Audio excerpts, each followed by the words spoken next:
Hello दोस्तों, आप सब कैसे हैं? आई होप आप बहुत ही अच्छे होंगे, मस्त होंगे और तंदुरुस्त होंगे। और आप अपने माता पिता के सपनों को साकार करने के लिए आप अपने आप को उस तरह से तपस्या के रूप में कर रहे होंगे जिससे कि आपके माता पिता आपके नाम को लेकर के गर्व करने की कोशिश कर रहे हैं। और आपको पता होगा कि कुछ लोग ऐसे भी हैं जो कि आप लोगों का जो एक नाकामयाबी के लिए बहुत दिन से बहुत समय से इंतज़ार कर रहे हैं, लेकिन आपको उनको उस नाकामयाबी सोच पर एक ज़ोरदार चटाका लगाना है, ठीक है ना? ऐसे कैसे हो सकता है? जब आप चीज़ों को बेहतरीन तरीके से करने की कोशिश करेंगे। आपको पता है कि आज के समय में जो एजुकेशन होता है वो भगवान से मिलने के बराबर होता है। जैसे कि पहले आपको मालूम होगा कि महात्मा बुद्ध जो थे, उन्होंने ज्ञान को प्राप्त करने के लिए अपने घर को और अपने पूरे फैमिली को, यानी कि सब कुछ को, संसार को त्याग करके तब कहीं चले गए थे। लेकिन आपको हमें नहीं कहेंगे कि आप भी साधु बन जाओ, नहीं। लेकिन आप फिर भी अगर किसी को त्याग रहे हो तो आप अपनी चीज़ों को पाने की कोशिश ज़रूर करें।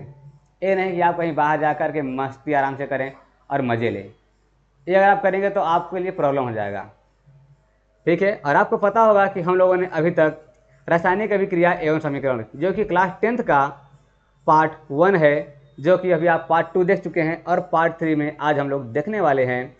इसमें जो महत्वपूर्ण अभिक्रियाएं हैं, मतलब जिसको हम क्या करना है समझने वाले हैं इसके बारे में, कि जो अभिक्रिया होते हैं उसको हम संतुलित कैसे करते हैं। आपको मैंने पहले ही बता दिया था कि जो अभिक्रिया है ये हमारे एक वैज्ञानिक थे जिनका नाम था हीट एंड ट्रायल विधि। उनके द्वारा हम चीज़ों को आज सही करने की कोशिश करेंगे और साथ ही साथ समझने की कोशिश करेंगे।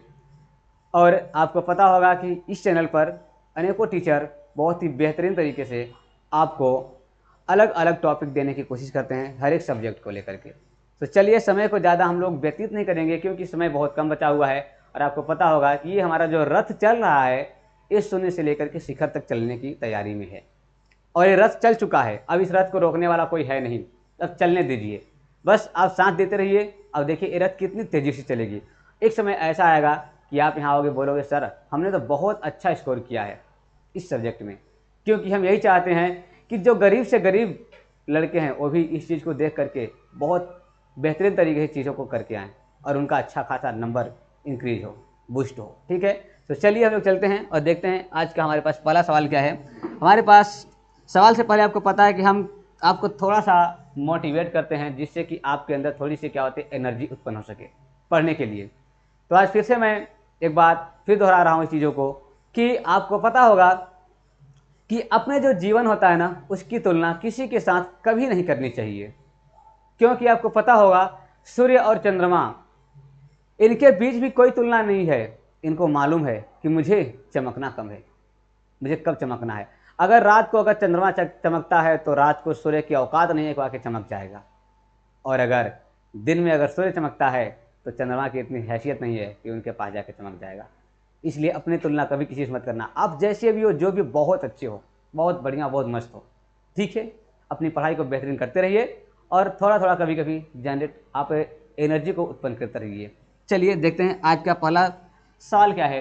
तो आज का आपका पहला सवाल यहाँ पे स्क्रीन पे दिख रहा होगा कि आज का जो सवाल है ये है कि N2 प्लस H2 मिथेलोमार्क NH3। इसका मतलब क्या है कि यहाँ पर आपके पास जो है कि हाइड्रोजन है और क्या है आपका नाइट्रोजन है।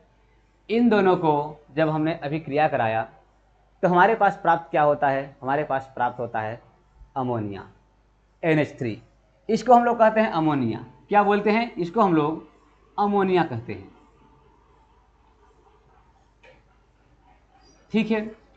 अब यहाँ पे आपको एक बात मैं बताया था कि हीट एंड ट्रायल विधि के अनुसार, किसके अनुसार? हीट एंड ट्रायल विधि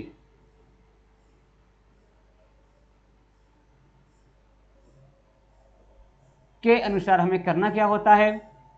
इनके अनुसार सबसे पहले हम सभी के ऊपर बॉक्स लगाते हैं। क्या लगाते हैं? बॉक्स लगाते हैं। हमने इसके ऊपर क्या लगा दिया? इसके ऊपर हमने बॉक्स लगा दिया। इसी प्रकार से इसके ऊपर भी हमने क्या किया, हमने यहाँ पे बॉक्स लगा दिया, और इसी प्रकार से हमने इसको क्या किया, यहाँ पर हमने बॉक्स लगा दिया। अब क्या करना है, नंबर 2 में क्या बोला गया था कि जितने भी हमारे पास तत्व होंगे उन सभी को काउंटिंग कर लेना है, गिनती कर लेना है। यहाँ पर कहेंगे कि N कितने बार है, मतलब नाइट्रोजन कितने बार है, तो कहेंगे सर नाइट्रोजन के यहाँ पे 2 अणु है। यहाँ पर हाइड्रोजन के कितने अणु है, तो बोलेंगे सर हाइड्रोजन के भी यहाँ पे 2 अणु है। और यहाँ बात किया जाएगा कि नाइट्रोजन के कितने अणु है, तो कहेंगे सर यहाँ पे नाइट्रोजन के 1 अणु है। और यहाँ पे हाइड्रोजन के कितने अणु है, तो बोलेंगे सर यहाँ पे हाइड्रोजन के 3 अणु है। अब यहाँ पे इतना लिखने के बाद तीसरी बात बोला गया था कि हमें जो भी बदलाव करना होगा वो हम बॉक्स के बाहर करेंगे, भूल करके भी बॉक्स के अंदर आपको बदलाव नहीं करना है। ठीक है, तो हम सबसे पहले क्या करेंगे, हम H को बराबर करने की कोशिश करेंगे। अब H को बराबर कैसे करेंगे, बराबर ऐसे करेंगे कि यहाँ जो आपके पास लिखा हुआ है इसकी हम मल्टीप्लाई कहाँ कर देंगे, यहाँ वाले के पास कर देंगे, और जो यहाँ पे लिखा हुआ है इसकी मल्टीप्लाई हम यहाँ वाले के पास कर देंगे, और आपका काम लगभग बन जाएगा। तो हम यहाँ पे क्या करेंगे कि यहाँ पर हम 3 का मल्टीप्लाई करेंगे, और यहाँ पे हम क्या करेंगे 2 का मल्टीप्लाई करेंगे। इसका मतलब यहाँ पे 3, तो 3 लिखेंगे कहाँ पर, तो हम हाइड्रोजन के बॉक्स के बाहर लिखेंगे 3। और यहाँ पे अगर हमने 2 का मल्टीप्लाई किया है तो इसके साथ भी हमको क्या करना पड़ेगा, 2 का मल्टीप्लाई करना पड़ेगा। इसका मतलब जो बाहर, इसको हम क्या करेंगे, इसे हम बॉक्स के बाहर लिखेंगे, तो यहाँ पे लिखेंगे 2। अब समझ गए, कहने का मतलब यहाँ पे हाइड्रोजन कितने बार हो गया, तो कहेंगे सर 3 दूनी 6 बार हो गया। यहाँ पे हाइड्रोजन कितने बार हो गया, 3 दूनी 6 बार हो गया। अब देखेंगे यहाँ पे नाइट्रोजन कितने बार है, तो 2 बार पहले से इकट्ठा था यहाँ पर, और यहाँ पे भी नाइट्रोजन कितने बार है, तो नाइट्रोजन यहाँ पे 1 दूनी 2 बार है। इसका मतलब क्या हुआ कि अगर हमारे पास रिएक्शन के अगर बराबर में अगर हमारे पास प्रोडक्ट मिल जाता है, रिएक्शन के बराबर अगर प्रोडक्ट मिल जाता है, तो हमारा ये रासायनिक समीकरण क्या होता है, संतुलित हो जाता है। तो बात समझ आ गई आपको कि क्या करना है, हम पहले बॉक्स लगा देंगे, फिर हम काउंटिंग कर लेंगे तत्वों का, उसके बाद जो भी हमें बदलाव करना होगा वो हम बदलाव बॉक्स के बाहर करेंगे, ना कि बॉक्स के अंदर करेंगे। तो देखिए यहाँ पर आपके पास हाइड्रोजन 6 बार हो गया है, यहाँ पर भी आपके पास हाइड्रोजन 6 बार है, यहाँ पे नाइट्रोजन 2 बार है, और यहाँ पर भी नाइट्रोजन कितने बार, 2 बार है। अतः हमारे पास ये जो समीकरण है ये क्या हो गया, ये संतुलित हो गया। उम्मीद करते हैं कि आपको चीज़ें समझ में आया होगा, और अगर नहीं आया होगा तो काहे टेंशन ले रहे हैं, हम आपके साथ में हैं, अभी आपको और समझाएंगे, और अगर नहीं समझ आएगा तो आपके दिमाग तक पहुंचाने का भी काम करेंगे। ठीक है, चलिए नेक्स्ट चलते हैं। और अपने पास नेक्स्ट क्या दिया हुआ है कि कार्बन डाइऑक्साइड और जल जब आपस में क्रिया करते हैं तो आपको पता होगा कि ग्लूकोज और ऑक्सीजन और जल बनकर के तैयार होता है। इसी को हम कहते हैं प्रकाश संश्लेषण अभिक्रिया। अतः हमारे पास ये क्या है, ये हमारे पास प्रकाश संश्लेषण अभिक्रिया है। ठीक है, सबसे पहला काम आपको अच्छे से मालूम है क्या करना है, सबसे पहला काम आपको बॉक्स लगाना है। क्या लगाना है, बॉक्स लगाना है, इस बात को तो कभी मत भूलना। हमने बॉक्स लगा दिया, यहाँ पर भी हमें क्या करना है, बॉक्स लगा देना है, इसके पास भी हमें क्या करना है, बॉक्स लगा के रेडी कर देना है। सभी के पास बॉक्स लगाना है, ये बात आपको अपने दिमाग में और अपने जहन में अच्छे तरीके से बांध करके फिट करके रख लेना है। पहला काम हमने करके रेडी कर दिया, बॉक्स लगा के करके रेडी हो गया। अब क्या करना है, अब हमें नंबर 2 पे बोला गया कि जितने भी तत्व हैं उनका काउंटिंग कर लो। तो यहाँ पे C कितने बार है, तो कहेंगे सर C 1 बार है। यहाँ पर O कितने बार है, तो बोलेंगे सर O 2 बार है। यहाँ पर H कितने बार है, तो कहेंगे सर यहाँ पर H कितने बार, तो 2 बार है। यहाँ पर O कितने बार है, तो कहेंगे सर O कितने बार, तो O 1 बार है। इसके बाद तीर के इधर भी हम क्या करेंगे, सब चीज़ों को लिख लेंगे ध्यानपूर्वक, और फिर चीज़ों को हम करने की कोशिश करेंगे। यहाँ पे C कितने बार है, तो कहेंगे सर C 6 बार है। ठीक है, इसके बाद H कितने बार है यहाँ पर, तो कहेंगे सर H 12 बार है। और O कितने बार है, तो कहेंगे 6 बार है। इसके आगे देखते हैं यहाँ पर O कितने बार, तो बोलेंगे 2 बार है। यहाँ पे H कितने बार है, यहाँ पर H जो है 2 बार है। और O कितने बार है, O बोलेंगे हम कि 1 बार है। इतना चीज़ों को आप लिख लेंगे सबसे पहले। इसके बाद आपको क्या करना है, आपको मालूम है कि इसके बाद हमें करना है, किसी एक तत्व को उठाना है और उसे हमें बराबर करना है, और जो भी बदलाव करना है हमें बॉक्स के बाहर करना है, ना कि बॉक्स के अंदर करना है। तो अगर हम यहाँ पे सबसे पहले हम कार्बन उठा लेते हैं, तो यहाँ पे कार्बन कितने बार है, 6 बार है। इसका मतलब अगर हम यहाँ पे 6 का मल्टीप्लाई करेंगे तो यहाँ पर भी हमको 6 का मल्टीप्लाई करना पड़ेगा। इसका मतलब हमको 6 कहाँ लिखना है, हमें बॉक्स के बाहर 6 लिखना है। लिख दिए। अब देखिए आपके पास यहाँ पे कार्बन 6 बार हो गया और यहाँ पर भी कार्बन कितने बार हो गया, 6 बार हो गया। आपका कार्बन कंप्लीट।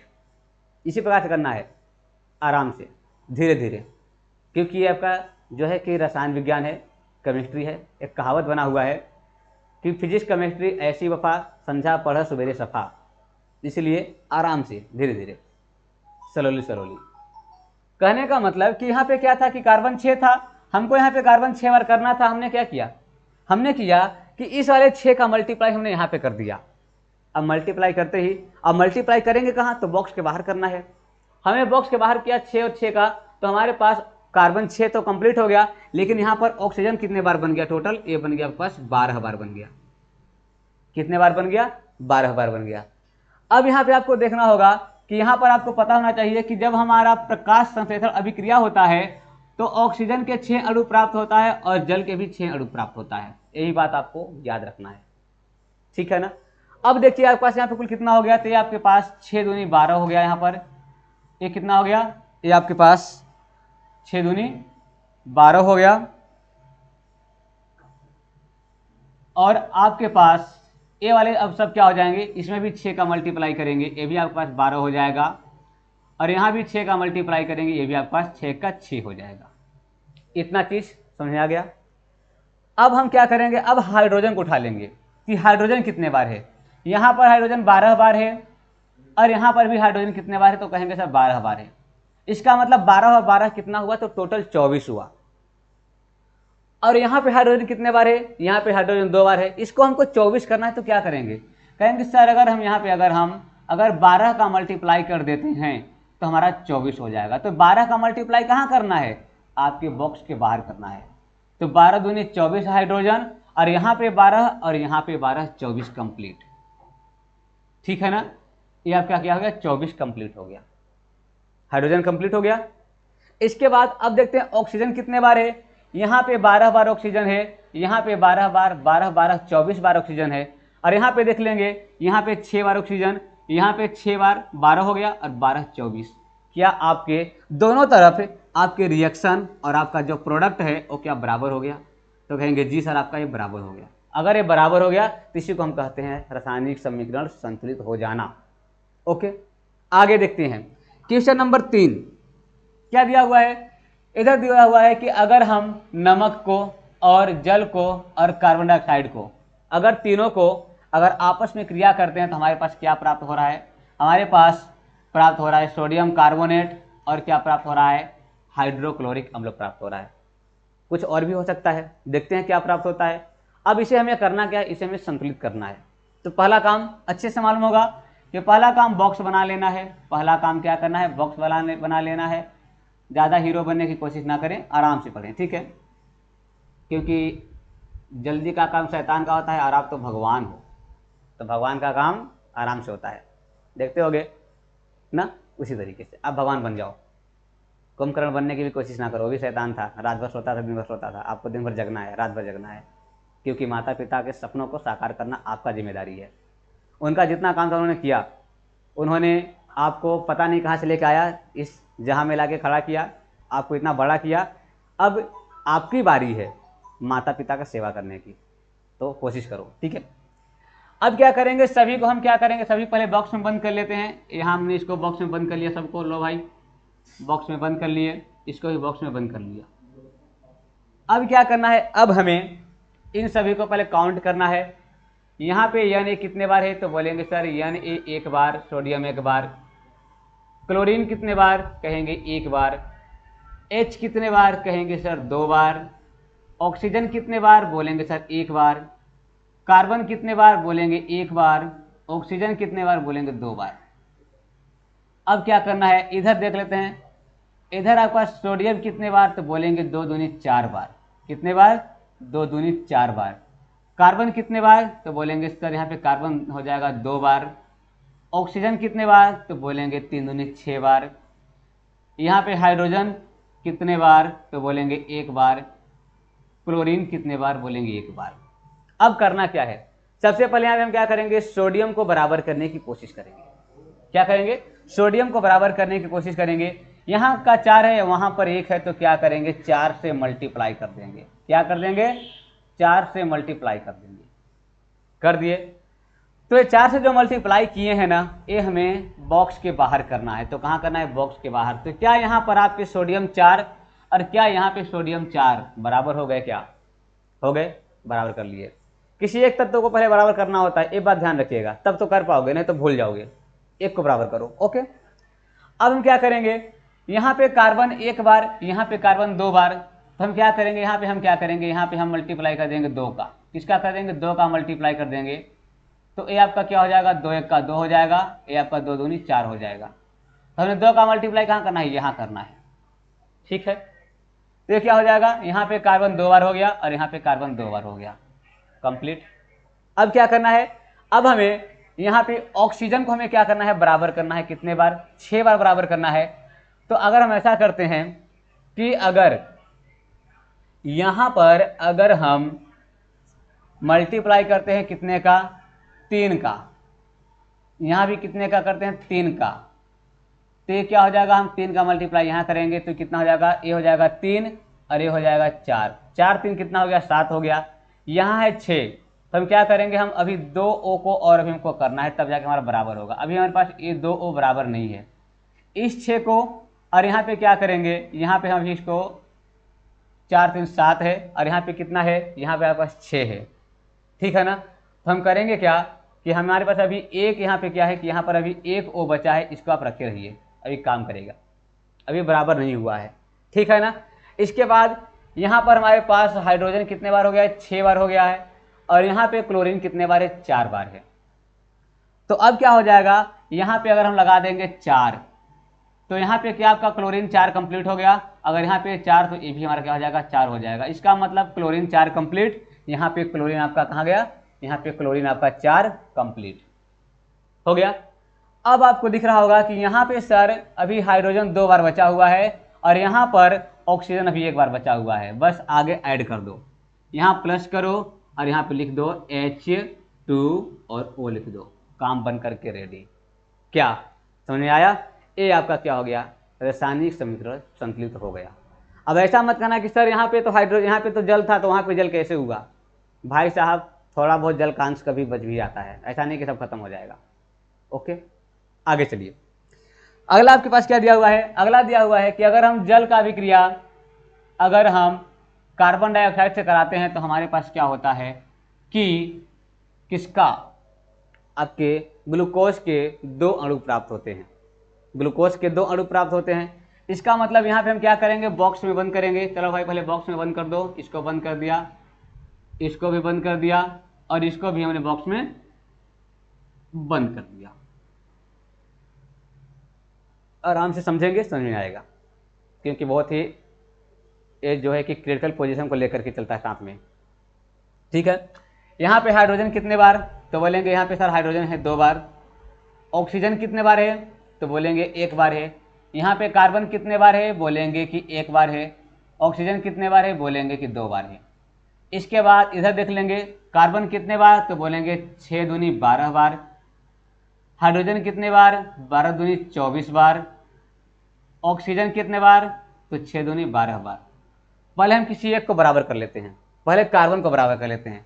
अगर यहाँ 12 है, अगर हम 12 का मल्टीप्लाई करेंगे तो 12 का मल्टीप्लाई दोनों में करना पड़ेगा, तो यहाँ पे कार्बन कितना हो गया, 12 बार। तो यहाँ हमने क्या किया, यहाँ पे हमने 12 का मल्टीप्लाई आगे कर दिया, तो कार्बन यहाँ पे 12 और यहाँ पे कार्बन 12 कंप्लीट हो गया। अब क्या करेंगे, यहाँ पर हमारे पास ऑक्सीजन को कितना करना है, यहाँ पे ऑक्सीजन हमारे पास 12 है। हाइड्रोजन कितने बार है, यहाँ पे 24 बार है। और यहाँ पे हाइड्रोजन कितने बार है, 2 बार है। अगर हम यहाँ पे 12 का अगर मल्टीप्लाई करते हैं तो काम बन जाएगा क्या, 12 दूनी 24 और 12 दूनी 24, हाइड्रोजन कंप्लीट। यहाँ पे कितना किया, यहाँ पे भी 12 किया। यहाँ पे ऑक्सीजन कितने बार, 12 बार यहाँ पे, और यहाँ पे 24 बार। तो कुल कितना हो गया, 12 और 24 कितना हो गया, आपका हो गया 36 बार। और यहाँ पे ऑक्सीजन केवल 12 बार ही है, तो यहाँ के 12 ऑक्सीजन और यहाँ के 12 ऑक्सीजन को कंप्लीट करो और आगे बढ़ा दो। अब आगे क्या बढ़ा दोगे, आगे बढ़ा दोगे कि प्लस करके 12 O2, 12 O2 आपको मिल करके क्या हो जाएगा, ये तैयार हो जाएगा। और भाई साहब ये ऑक्सीजन है, उड़ जाएगा। ठीक है, अब आगे चलते हैं, देखते हैं कि आगे क्या है। अब इसके बाद अगर अभी भी समझ में कम आया होगा तो आप चीज़ों को दोबारा फिर से रिपीट कर लीजिएगा, समझ में आ जाएगा। अगला आपका हेडिंग है गैल्वनीकरण, एक दो हेडिंग है उसको कंप्लीट कर देते हैं, फिर आपका चलेगा महत्वपूर्ण प्रश्न उत्तर जो कि कल से चलेगा। गैल्वनीकरण क्या होता है, ध्यान दीजिएगा। गैल्वनीकरण का मतलब होता है कि जैसे किसी भी लोहे की वस्तु पर पतली परत चढ़ाना, जिसे हम बोलते हैं पेंट करना, या फिर कलई करना, या फिर यश दलेपन करना, या फिर गैल्वनीकरण करना। गैल्वनीकरण क्या होता है, एक प्रक्रिया होता है जिसमें लोहे की वस्तु पर जिंक धातु की क्या लगाई जाती है, एक पतली परत चढ़ाई जाती है। इसे जस्तीकरण भी कहते हैं। इसे क्या बोलते हैं, जस्तीकरण, क्योंकि जस्ता लगा रहे हैं तो जस्तीकरण बन जाएगा। यह लोहे को हवा और नमी के संपर्क में आने से बचाकर जंग लगने से बचाने का काम करता है। गैल्वेनीकरण को हम क्या क्या कह सकते हैं, एक तो हम कह सकते हैं जस्तीकरण। जस्तीकरण क्यों कहेंगे, क्योंकि यहाँ पे जो है कि जस्ते का क्या होता है कि जिंक का क्या होता है, परत चढ़ाया जाता है। किसकी परत चढ़ाया जाता है, तो यहाँ पे जो है जिंक की परत चढ़ाया जाता है, इसलिए जस्तीकरण कहते हैं। इसी को यश दलेपन कहते हैं, इसी को पेंट करना कहते हैं, इसी को कलई करना कहते हैं, और इसी को गैल्वनीकरण करना कहते हैं। जैसे हमारे पास कोई एक छड़ है, लोहे का क्या है, छड़ है। अब इस पे क्या करेंगे, इस पे हम क्या करेंगे, इस पे हम पेंट कर देंगे, जिससे कि क्या होगा कि इस पर जो है कि जंग नहीं लगेगा। क्या नहीं लगेगा, इस पर जंग नहीं लगेगा। और ये जो आपको हरे रंग का दिख रहा है, दरअसल इस समझाने के लिए मैंने इसको क्या किया है कि हमारे पास क्या है, ये आपका जिंक का क्या है, एक आपका पेंट है जिसमें कि जिंक मिला हुआ है। क्या मिला हुआ है, जिंक मिला हुआ है। इसे हम कहते हैं ZN। क्या कहते हैं, ZN कहते हैं। ठीक है ना, समझ गए कि लोहे पर पतली परत जो होता है चढ़ाई जाती है, जिससे कि उसमें वो वायु और नमी से क्रिया ना करे और जिसके वजह से उस पर जंग ना लगे, उसे हम कहते हैं गैल्वनीकरण, या फिर उसी को हम कहते हैं जस्तीकरण। ठीक है, ये चीज़ों को मैंने बहुत बेहतरीन तरीके से बनाया है, इसलिए ताकि आप जितना भी आप गरीब भी हो तो आपको आसानी से और आराम से आप चीज़ों को पढ़ सको और कर सको। और उम्मीद करते हैं और आपको मैं विश्वास दिलाता हूं कि आपको ऐसी कंटेंट कहीं मिलने वाला है नहीं। हमें पता है कि अभी हम लोग छोटे यूट्यूबर्स हैं, अभी हम लोग छोटे चैनल पे काम कर रहे हैं, लेकिन देखना एक दिन यही चैनल आप लोगों की मेहनत से, आप लोगों के सपोर्ट से बहुत आगे हम लोग लेके चलेंगे। और देखना यहाँ पर वो बच्चे पढ़ेंगे जो बहुत गरीब होंगे, जो बहुत वीक होंगे, लेकिन वही बच्चा यहाँ से टॉप बन के निकलेगा। ये मेरा वादा है आपसे। बस आप अपना साथ हम लोग के साथ बनाए रखना, क्योंकि कहते हैं ना कि छोटे यूट्यूबरों को कोई जल्दी सहयोग नहीं करता। कभी करके देखो, फिर देखना हम कितना सहयोग करेंगे आप लोगों के लिए। और हमारी जो टीम है वो भी बहुत ही दयावान है, बहुत ही दयालु है। अरे भी हम आज बोल दे रहे हैं कि जो बच्चा अगर हमारे चैनल से पढ़ करके अगर साइंस में 95 मार्क्स लेके आ जाए, क्लास 10th की बात कर रहे हैं, उससे मिलने में उसके घर खुद आऊंगा, क्योंकि ये आपका प्यार मेरे प्रति रहेगा। ठीक है, आगे चलिए देखते हैं, आगे समझते हैं हम लोग क्या है संक्षारण। संक्षारण किसे कहते हैं, ध्यान से दीजिएगा कि संक्षारण क्या होता है। संक्षारण जो होता है, जब कोई धातु अपने आसपास अम्ल, नमी आदि के संपर्क में आते हैं, जल, यहाँ पे अम्ल नहीं होगा, यहाँ पे जल हो जाएगा, यहाँ पे क्या हो जाएगा, जल। ठीक है ना, किसके संपर्क में आते हैं, जब जल के संपर्क में आते हैं, जब जल के संपर्क में आते हैं और उसके बाद उसकी चमक धीरे धीरे क्या होती है, खत्म हो जाती है। उसकी चमक क्या होती है, धीरे धीरे खत्म हो जाती है, तो उसी को हम कहते हैं संक्षारण। उसी को हम क्या बोलते हैं, उसी को हम संक्षारण बोलते हैं। ठीक है ना, किसके संपर्क में आता है, जल के संपर्क में, या फिर यहाँ पे हम वायु कह सकते हैं। क्या, वायु। वायु और अगर नमी के संपर्क में आते हैं, उसके बाद उसकी जो चमक होती है वो धीरे धीरे क्या होता है कि खत्म होने लगता है, इसी प्रक्रिया को क्या कहते हैं? संक्षारण कहते हैं। अब अगर बात किया जाए कि क्या ये क्रिया इंसानों पर होता है, तो जी हाँ, इंसानों पर भी होता है। जब इंसानों में विटामिन डी की कमी होने लगता है तो वो अपने जवानी अवस्था में ना होकर के बुढ़ाई वाले अवस्था में आ जाते हैं। मतलब कह सकते हैं कि पापा बने बिना दादा बन जाना। वही बात यहां हो रहा है कि अगर कोई वस्तु, कोई धातु अपने आसपास के वायु और नमी के आदि के संपर्क में आता है तो उसकी जो चमक होती है धीरे धीरे क्या हो जाता है? समाप्त होने लगती है। और इसी प्रक्रिया को क्या कहते हैं? संक्षारण कहते हैं। ठीक है, आगे चलिए देखते हैं क्या है। आगे आपके पास है कि संक्षारण के कुछ उदाहरण होते हैं, जैसे कि लोहे पर जंग लग जाना। ये क्या है? संक्षारण का उदाहरण है। लोहे पर जंग लगता है तो क्या हो जाता है? उसकी चमक खत्म हो जाती है और वो भूरे कलर का हो जाता है। उसे कोई पसंद नहीं करता। जिस प्रकार से आप में विटामिन डी की कमी होगा, आपको कोई पसंद नहीं करेगा। लड़की तो देख के दूर से भाग जाएगी ना। इसलिए कहते हैं कि थोड़ा अपने पे फोकस करो, थोड़ा भगवान जी के पास जाया करो। कौन भगवान? सूरज भगवान के पास। आपको विटामिन डी मिलेगा। नहीं तो बूढ़ा हो जाओगे ना तो कोई आपको भाव नहीं देने आएगा, फिर आप ही भाव देते फिरोगे फिर। ठीक है ना? पैसा वाला भाव नहीं। समझदार हो, ज़्यादा नहीं बोलेंगे हम। ठीक है। तांबे के बर्तन नीले हरे हो जाना। तांबे के बर्तन क्या होते हैं? नीले और हरे रंग के हो जाते हैं जब इस पर जंग लगता है तब, जब ये वायु और नमी के संपर्क में आते हैं तब। सोने तथा चांदी के गहने काले पड़ जाते हैं। जब वायु और नमी के संपर्क में अगर सोने चांदी आते हैं तो वो काले पड़ जाते हैं, क्योंकि उस पर काले रंग का जंग लग जाता है। तुम्हारे ऊपर भी जंग लगेगा, फोकस करना। ठीक है ना? जंग लगेगा, नहीं तो फोकस करके पढ़ाई करो, आपको कोई पूछने वाला नहीं रहेगा। फिर आगे देखते हैं। आगे क्या देखते हैं? हमारी जो कहानी थी यहीं तक का था।